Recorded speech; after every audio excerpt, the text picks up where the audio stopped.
la paix, la victoire. Exprimer mon désir, celui de t'adorer, mon roi.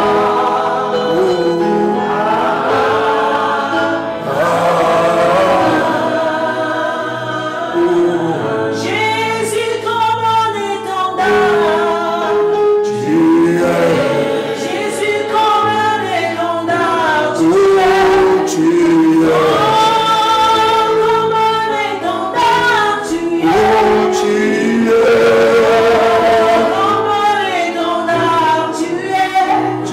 Jésus, comme un étendard, tu es. Comme un étendard, tu es. Une vie comme un étendard, tu es. Comme un étendard, tu es. La sur nous, tu es notre étendard. Comme un étendard, tu es. Jésus, comme un étendard, tu es. Merci Seigneur pour ta présence, alléluia. Gloire à ton nom, Seigneur Jésus, encore. Pour ce jour béni, pour ce jour glorieux, nous te rendons toute la gloire, Seigneur Jésus, et nous te recommandons cette parole. Seigneur, tu as dit, heureux vos yeux, car ils ont vu, et vos oreilles, car ils ont entendu la merveilleuse parole. Cette parole qui nous console, qui nous restaure. Sois loué El Shaddai Adonai, sois magnifié le Dieu et Père de notre Seigneur Jésus, le Père de gloire et de bonté, le Dieu en qui il n'y a aucune ombre de variation. Amen, amen. Shalom, shalom. Que le Seigneur vous bénisse richement. Ce jour, nous voulons partager la parole avec vous dans le thème merveilleux qui s'intitule « Le Dieu qui est riche en miséricorde ». Le Dieu qui est riche en miséricorde. Alors rapidement dans les Écritures, que l'Éternel bénisse la lecture de la parole. Éphésiens chapitre 2, versets 1 à 9. Une belle et longue lecture. Éphésiens chapitre 2, versets 1 à 9. Lisons, chers amis. Vous étiez morts par vos offenses et par vos péchés, dans lesquels vous marchez autrefois, selon le train de ce monde, selon le prince de la puissance de l'air, de l'esprit qui agit maintenant dans les fils de la rébellion. Nous tous aussi, nous étions de leur nombre, et nous vivions autrefois selon les convoitises de notre chair, accomplissant les volontés de la chair et de nos pensées. Et nous étions par nature des enfants de colère comme les autres. Mais Dieu qui est riche en miséricorde, à cause du grand amour dont il nous a aimés, nous qui étions morts par nos offenses, nous a rendus à la vie avec Christ. C'est par grâce que vous êtes sauvés. Il nous a ressuscités ensemble et nous a fait asseoir ensemble dans les lieux célestes en Jésus-Christ, afin de montrer dans les siècles à venir l'infinie richesse de sa grâce, par sa bonté envers nous en Christ Jésus. Car c'est par la grâce que vous êtes sauvés, par le moyen de la foi. Et cela ne vient pas de vous, c'est le don de Dieu. Ce n'est point par les œuvres, afin que personne ne se glorifie. Amen. Que Dieu bénisse cette merveilleuse parole. Voyez-vous, j'ai tiré mon thème au niveau du verset 4. Le Dieu qui est riche en miséricorde. Waouh. Voyez-vous, la miséricorde est une nature divine puissante. La miséricorde est une nature divine puissante. Voyez-vous, dans le mot miséricorde, il y a la misère, on peut dire, il y a la misère et il y a la corde.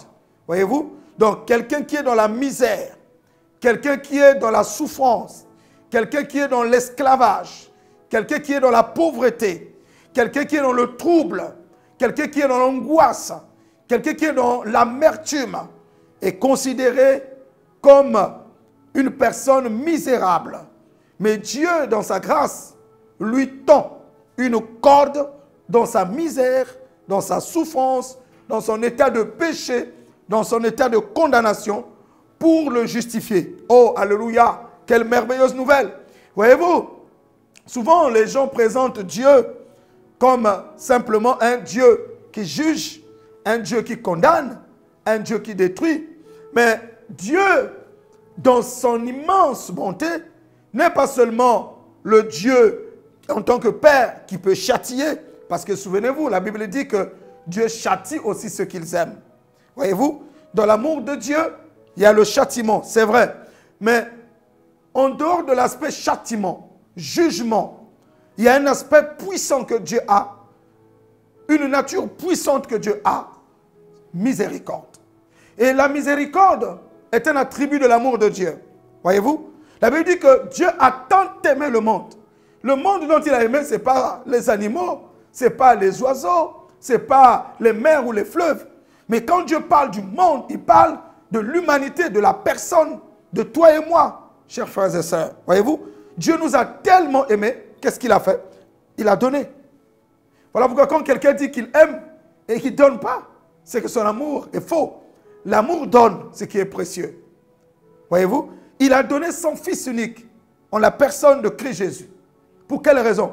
Pour nous racheter, pour nous sauver de notre vaine manière de vivre que nous avons hérité de nos pères, pour nous sauver, pour nous racheter de notre vie de péché et de convoitise, pour nous sauver et nous délivrer de l'esclavage satanique et démoniaque, pour nous aider, nous sauver de la puissance de l'occultisme, de la magie et de la sorcellerie. Oh, gloire à Dieu. Voyez-vous, l'apôtre Paul, je l'aime bien cet apôtre, il dit, nous étions tous morts, évidemment frères et sœurs, moi qui vous parle, j'étais aussi un homme mort, mort dans le péché. Toi peut-être qui m'écoutes, qui a Dieu ou qui n'a pas encore Dieu, tu es mort dans le péché. Car la Bible dit que quiconque n'a pas le Seigneur, quiconque n'a pas le Saint-Esprit, n'appartient pas à Christ. Et si tu n'appartiens pas à Christ, devant Dieu, tu es un homme mort, un mort spirituel. Voyez-vous? Un homme esclave du péché, esclave de la mondanité, esclave de toute forme de souillure. Mais dans cet état de saleté où nous étions, Dieu a déclenché son amour. Voyez-vous, quand l'amour de Dieu se lance, sa grâce souveraine intervient. Dieu a lancé l'amour, la grâce a intervenu. Qu'est-ce que la grâce a fait? Elle est allée chercher un frère, une sœur. Elle est allée te chercher, elle est allée me chercher. De la boue, de la puanteur, du péché où nous étions, de l'ivrognerie, de la débauche, de l'occultisme, du satanisme, de l'orgueil, de la vanité de ce monde, des plaisirs et des passions. Sa grâce nous a repérés, sa grâce nous a localisés, sa grâce nous a ramenés à lui. Voilà pourquoi nous avons manifesté la foi en l'œuvre achevée de Christ et nous sommes sauvés. Gloire à Dieu. Dans sa miséricorde, il nous a sauvés. Gloire à Dieu. Voyez-vous, c'est formidable. Lorsque je fléchis les genoux devant Dieu, ma raison d'être, ma raison de l'adorer, c'est qu'il m'a aimé. Dieu n'a pas attendu que je sois propre pour qu'il me prenne. Dieu n'a pas attendu que je sois juste par moi-même. Voyez-vous, il y a des gens qui disent, il faut d'abord que j'abandonne mes péchés. Il faut d'abord que je sois propre avant d'aller à l'église, avant d'aller adorer Dieu. Non, mon ami, personne ne peut être juste par lui-même. D'ailleurs, il est écrit que notre justice n'est qu'un vêtement souillé. C'est Dieu qui nous justifie. C'est Dieu qui nous sanctifie par sa parole. C'est Dieu qui nous lave par son sang et qui nous présente comme une épouse qui n'a pas de défaut, qui n'a pas de tâche. Voyez-vous, Dieu est bon, mon ami. Même quand tu souffres, même quand tu manques de tout, sa miséricorde est plus large que ta douleur. Sa miséricorde est plus large que ton humiliation. Sa miséricorde est plus large que ta souffrance. Dieu est bon. Je vais vous donner un exemple merveilleux de sa miséricorde. Il y avait une femme dans la Bible. On l'appelle souvent la femme pécheresse. Elle a entendu parler de Jésus. Oh, j'aime le Seigneur. Qu'en est-il de toi? Quand elle a entendu parler du Seigneur, elle a décidé d'aller rencontrer le Seigneur. Voyez-vous, la foi attire. La foi attire. La foi, c'est ce qu'il nous faut pour saisir sa miséricorde. Et Jésus soupait ce jour-là chez Simon le lépreux, l'un des chefs des pharisiens. Et la femme pécheresse, ou encore la femme impure, selon le monde et selon sa vie, est venue, elle est rentrée là où était le Seigneur. Elle s'est prosternée à ses pieds. Elle s'est mise à pleurer. Pleurer son péché. Vous savez, le péché est sale. Le péché a des conséquences dramatiques. Le péché détruit, quelle que soit sa couleur. Le péché est une force qui tue l'homme, créé à l'image et à la ressemblance de Dieu, qui tue toute la beauté intérieure de l'homme. Cette femme était brisée, captive de la débauche, captive de la vie du péché, captive de l'alcool, de la prostitution, captive de Satan. Mais elle a entendu parler qu'il y avait un sauveur, Jésus le Christ. Et sa foi s'est mise en mouvement. Je souhaite qu'il en soit ainsi pour toi qui m'entends.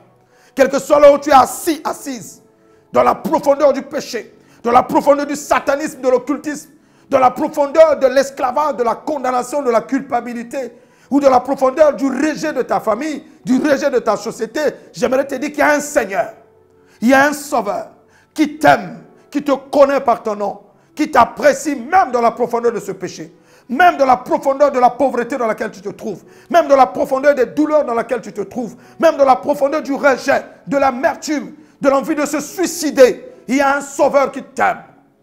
Il y a un Sauveur qui a pourvu le moyen de te sauver. Son sang a été versé à la croix pour nous racheter de notre vaine manière de vivre. Voyez-vous, cette femme s'est dit, je suis perdue. De toutes les façons, tout le monde dans la rue m'indexe. Ma réputation est salie. Je suis une femme pécheresse, une femme de mauvaise vie. À qui irai-je? Elle a décidé d'aller vers Jésus parce qu'elle a su au-dedans d'elle, oh alléluia, que Jésus avait les paroles de la vie. Son âme a tressailli d'un désir profond de transformation, de délivrance, de guérison de l'âme. Elle a décidé de s'approcher du Sauveur. Et elle s'est prosternée à ses pieds. Elle s'est mise à pleurer. Et maintenant ses pieds, c'est les pieds du Seigneur. Elle a commencé à mouiller les pieds du Seigneur avec ses larmes. Les larmes de sa douleur. Les larmes de sa souffrance. Les larmes de sa misère. Et le Seigneur observait la femme. Et les apôtres qui étaient là observaient. Et voici Simon le lépreux s'est mis en lui-même. Voyez-vous, vous savez, j'aime dire à quelqu'un ceci, que ce que le monde condamne et rejette, Dieu apprécie. Ce que le monde condamne et rejette, Dieu apprécie. Avant de condamner quelqu'un, il faut d'abord savoir si toi-même tu es apprécié de Dieu ou pas. Avant d'abord de condamner quelqu'un, laisse voir sa fin. Parce que c'est souvent la fin qui détermine l'existence ou la préscience ou l'appel de Dieu sur la vie de quelqu'un. Si quelqu'un a été appelé de Dieu, sa fin sera toujours glorieuse. Alors ne te précipite pas de juger, de condamner, de déclasser quelqu'un dans ta vie. Alléluia! Que Dieu vous bénisse là où vous m'entendez. Simon le lépreux, mon frère, la Bible dit qu'il est lépreux. Lui-même, il est dans la lèpre. Vous savez que la lèpre est une maladie honteuse. Et à l'époque, quand quelqu'un a la lèpre, il ne peut pas entrer dans la synagogue. Et cet homme riche, au lieu de regarder à sa lèpre, commence à regarder, à juger la puanteur de la femme. Commence à condamner la femme. Et il commence même à condamner le Seigneur. Parce que qu'est-ce qu'il dit dans sa pensée? Que si cet homme était un vrai prophète de l'Éternel, il aurait su de quelle espèce, voyez-vous? Il dit de quelle espèce est cette femme. Il aurait su que c'est une femme pécheresse.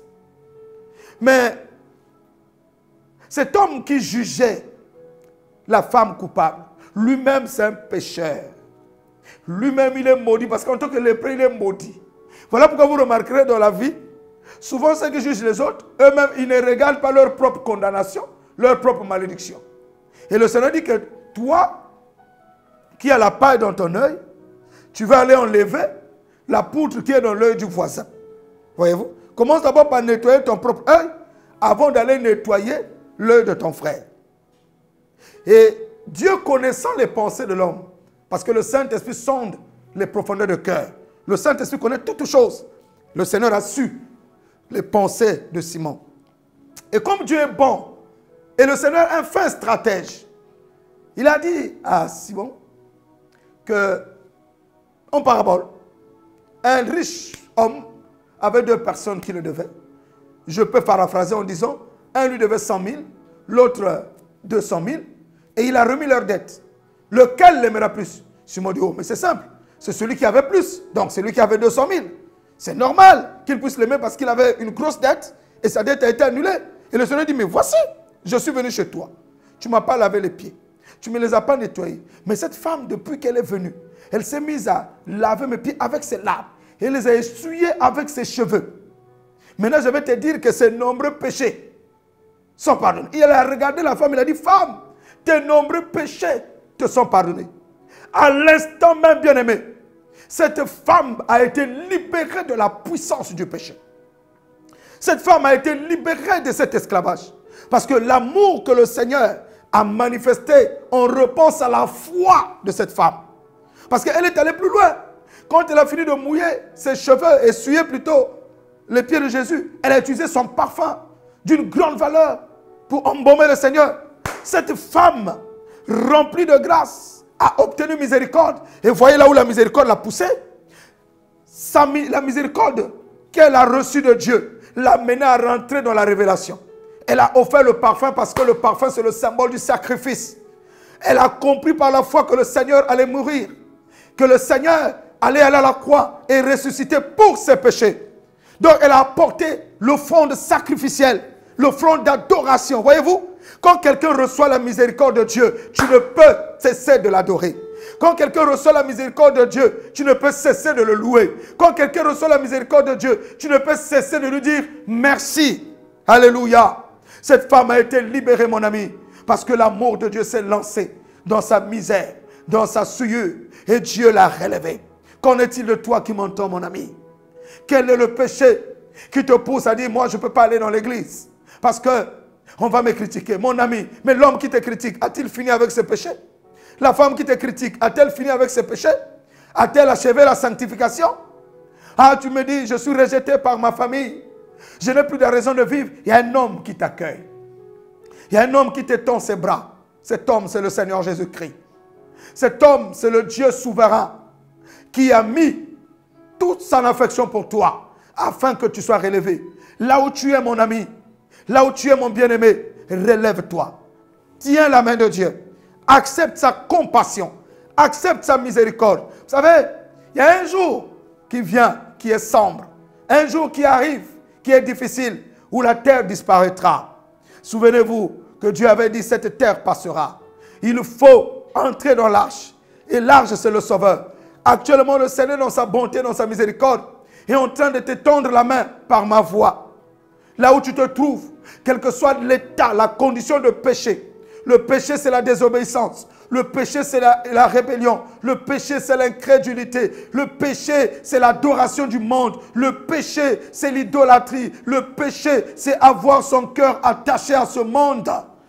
Mais dans cet état, mon bien-aimé dans le Seigneur, Dieu t'aime. Dieu te connaît. Il te tend sa main d'amour, sa main de grâce, afin que tu reviennes à lui. Voyez-vous, le Dieu qui est riche en miséricorde a sauvé cette femme. Et cette femme a été délivrée. Sa vie a été libérée. Et plus jamais elle est retournée dans la boue. Elle était maintenant avec le Seigneur. Gracié. Frères et sœurs, nous sommes les sujets de sa grâce. Quand je vois, nous les pasteurs, souvent on se glorifie. Frère, personne ne peut se glorifier si ce n'est pas grâce. Car Dieu a dit qu'il a renfermé tous les hommes de la désobéissance afin de faire miséricorde à tous. Personne ne pouvait se sauver par lui-même. Nous sommes sauvés par le sacrifice de Christ à la croix. C'est une grâce, bien-aimé. Si je suis debout, je vous prêche. Je n'ai aucun mérite, je ne suis pas plus grand que toi. C'est l'œuvre de sa compassion. C'est l'œuvre de sa miséricorde. Toi aussi, là où tu es, tu peux saisir sa grâce. Saisir sa bonté. Dieu est bon. Il est compatissant. Il n'y a aucun péché qui ne peut enlever dans ta vie. Il n'y a aucun lien qui ne peut briser. Il n'y a aucune souillure qui ne peut laver. Son sang est capable, mon bien-aimé, de laver toute souillure. Quelques-uns ne disent pas que j'ai trop fait de mal, j'ai trop avorté, j'ai tué, j'ai fait de ce qui n'est pas bien. Je ne peux pas être accepté par Dieu. Mon ami, Dieu est miséricordieux. Dieu est compatissant. Dieu est plein d'amour. Relève-toi, viens à lui.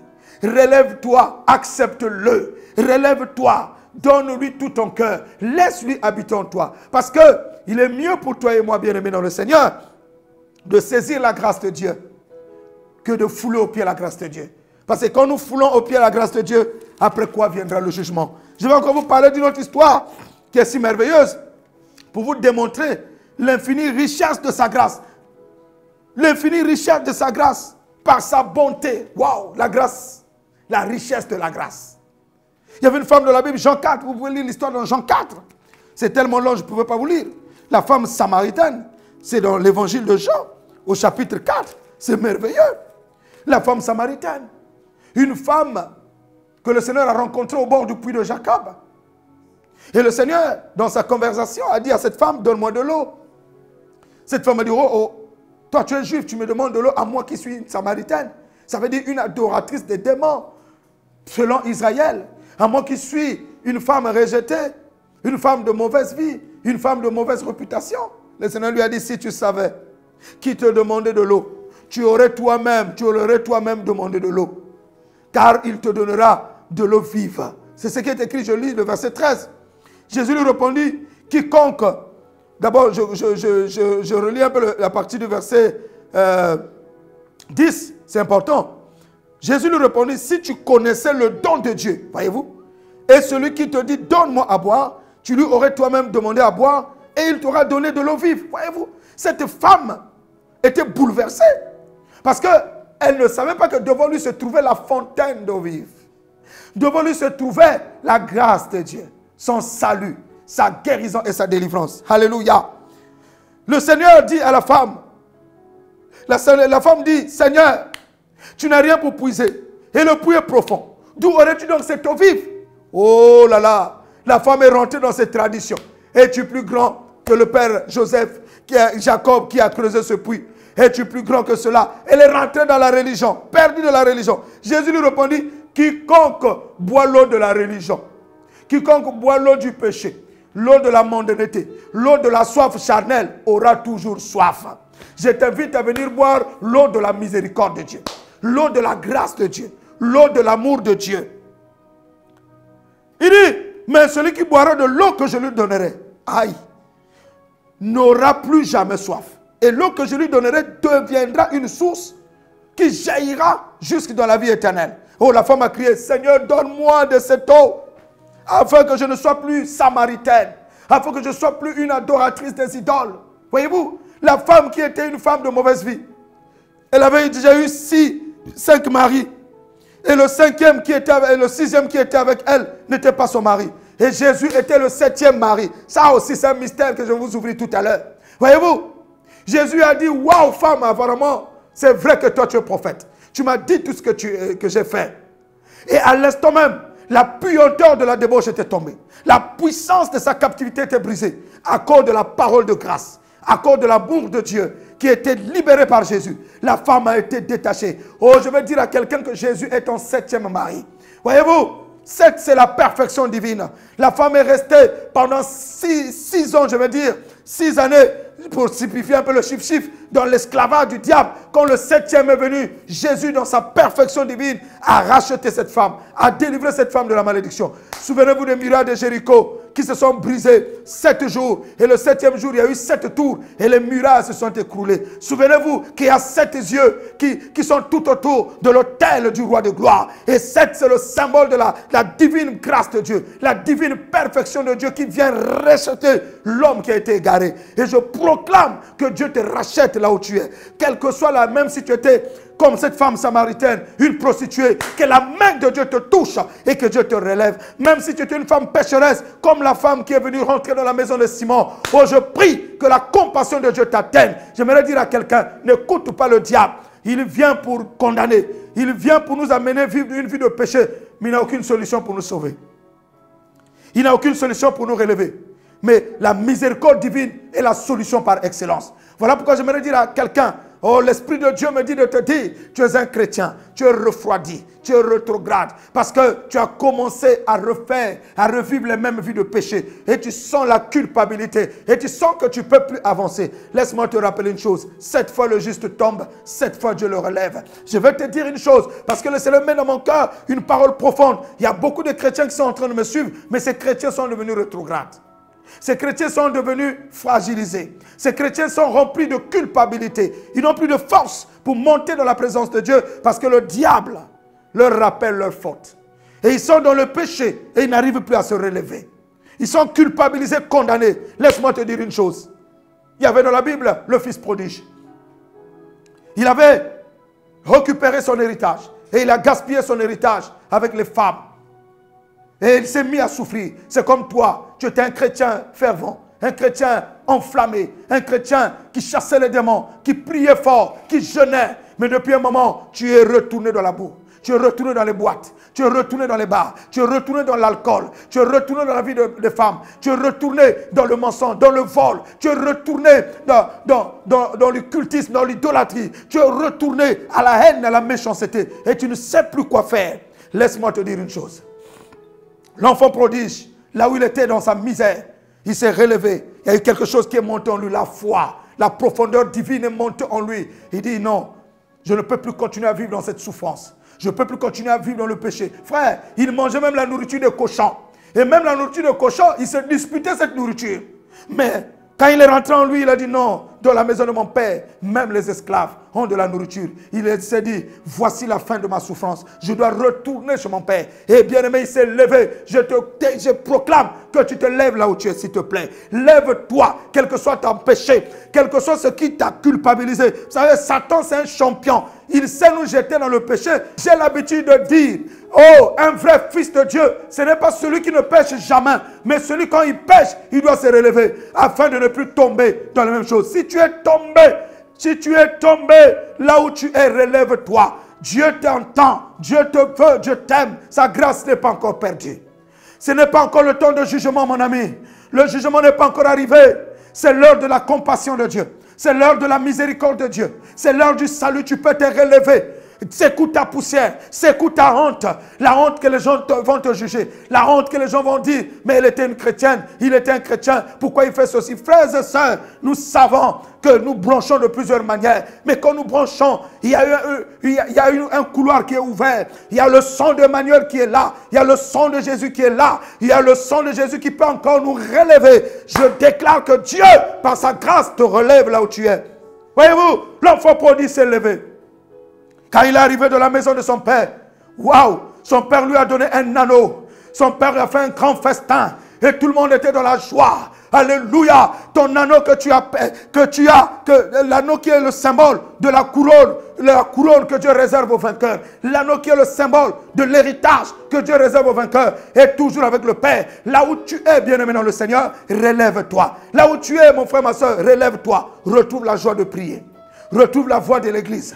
Retrouve le chemin de la prière, le chemin de la méditation de la parole, le chemin des enseignements. Retrouve le chemin de la communion fraternelle. Retrouve les temps d'adoration. Ne laisse pas la condamnation te vaincre. D'ailleurs, il est écrit, tous ceux qui sont en Christ Jésus ont vaincu la culpabilité. Ne te laisse pas vaincre par le mal. Surmonte le mal par le bien. Et le bien que tu dois faire, c'est accepter de nouveau le pardon de Dieu. Voyez-vous, l'Esprit de Dieu me dit de te dire ceci. Tu dis, ah, est-ce que le Seigneur me pardonnera? Si, il te pardonnera. De la même manière que l'enfant prodigue a été pardonné par son Père. Son Père, c'est notre Père. L'enfant prodigue, c'est toi, c'est moi, qui dans un temps de péché, dans un temps d'égarement, nous voulons revenir à Dieu. Je prie et j'implore la grâce de Dieu pour toi. Revenons au Seigneur. Ne laisse pas Satan te mettre à dos. Ne laisse pas Satan te garder à terre. Ne laisse pas Satan te maintenir dans cette condition. Il y a une joie d'être enfant de Dieu. Voyez-vous, la Bible dit qu'il y a plus de joie pour un seul pécheur qui se répand que pour 99 justes qui n'ont pas besoin de repentance. Reviens à Dieu. Il est compatissant. Il est miséricordieux. Et sa miséricorde n'est pas encore à sa fin. Que Dieu te relève. Voyez-vous, l'enfant prodige était relevé. La femme pécheresse était relevée. La femme samaritaine était relevée. Parce qu'il y a une porte grandement ouverte. La porte de la bonté de Dieu. La porte de la miséricorde de Dieu. Bien-aimé, saisis cette parole.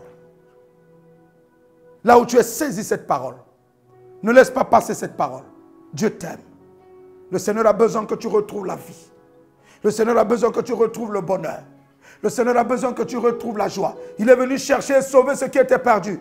Tu fais partie de ceux qui doivent aller au ciel. Tu fais partie de ceux qui vont aller à l'enlèvement. Mais le voleur est en train de t'envoyer la fumée noire pour obstruer ta vision, pour te retenir dans une sorte de captivité. Mais Christ est la lumière, que la lumière du salut te rencontre. Là où tu es dans ta maison, là où tu es dans ta voiture, là où tu es en train de m'écouter, que la lumière de Christ vienne te relever. Voyez-vous, comme les disciples sur le chemin d'Emmaüs. Ils étaient éloignés dans l'Emmaüs, qui veut dire éloignement, ténèbres. Mais le Seigneur a apparu au milieu de leur éloignement. Et le Seigneur leur a donné le pain. Leurs yeux s'ouvrirent. Que tes yeux s'ouvrent, les yeux de la foi s'ouvrent. Pour que tu réalises que le chemin sur lequel tu es mauvais. Et que tu retrouves le chemin de la grâce. Tu viens du ciel sur la terre. Montre chemin de la terre. Ma dette. Oui, il a payé la dette. À la fois, il a payé la dette. Au tombeau et du tombeau. Oui, bien-aimé, je lève. Oui, bien-aimé, la dette a été payée. Jésus est descendu d'en haut, c'est le don parfait. Ne refuse pas le don de Dieu. C'est l'occasion que là où tu pries avec moi. C'est l'occasion pour un pécheur de revenir. C'est l'occasion pour celui qui est tombé dans le péché de revenir. Car Dieu est bon. Dieu est bon.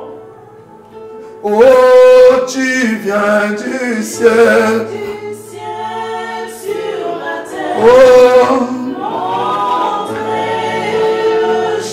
c'est un Dieu bon. Oh, prie là où tu es. Pendant que tu chantes ce chant. La dette a été payée. Nous ne sommes plus esclaves de Satan et des démons. Nous sommes libérés par sa grâce et par son amour. Oh Jésus. Seigneur, je loue ton nom. Seigneur, je magnifie ton nom. Ah Seigneur, prions ensemble. À travers ce chant, je viens de terminer ce message. Parce que l'agneau a été immolé pour toi et moi. Pour que nous soyons délivrés de toute forme de captivité. Alors ensemble, il a montré le chemin. Ensemble, il a libéré la grâce. Ensemble, ma dette a été payée. Ta dette a été payée. Et la croix au tombeau. Et du tombeau jusqu'au ciel. Je lève ton nom. Glorieux Seigneur, toi qui es riche en miséricorde, voici ma soeur, mon frère, me voici aussi devant toi. Que ta grâce nous sauve, que ta miséricorde localise quelqu'un, que ta compassion localise un croyant qui est devenu faible, un croyant rétrograde, un ami pécheur, que chacun vienne à toi, Seigneur. Tu as dit que le méchant abandonne ses voies, qu'il retourne à l'éternel, à ce Dieu qui ne se lasse pas de pardonner.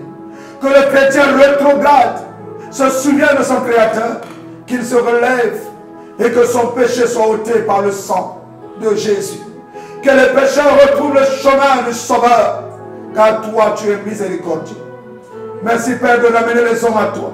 Merci Père de ramener les femmes à toi. Merci Père de nous ramener à toi. Gloire et louange à toi. Au nom de Christ Jésus. Amen. Tu viens du ciel. Oh, que Dieu vous bénisse au travers de ce chant. Oh,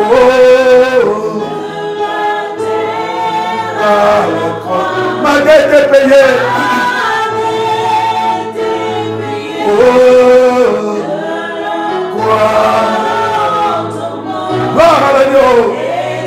Tombeau jusqu'au ciel. Que Dieu vous bénisse dans vos maisons. Que Dieu vous bénisse partout où vous êtes. Que Dieu vous garde. Continuez à élever le Seigneur, le Dieu tout suffisant. Continuez à le bénir. Que sa présence vous touche. Que son amour vous atteigne. Et que sa compassion vous ramène à lui. Que sa miséricorde vous ramène à lui. Que vous retrouvez le chemin de la foi. Le chemin de l'église. Le chemin de la parole. Shalom à vous. Shalom à vous. Merci Seigneur. Alléluia. Que la gloire revienne à toi, Seigneur. Que ces paroles sauvent les vies. Que ces paroles guérissent les vies. Que ces paroles restaurent les vies. Que ces paroles apportent la restauration, la guérison, la délivrance. Que ces paroles apportent le renouvellement. Que ces paroles apportent la victoire. Esprit.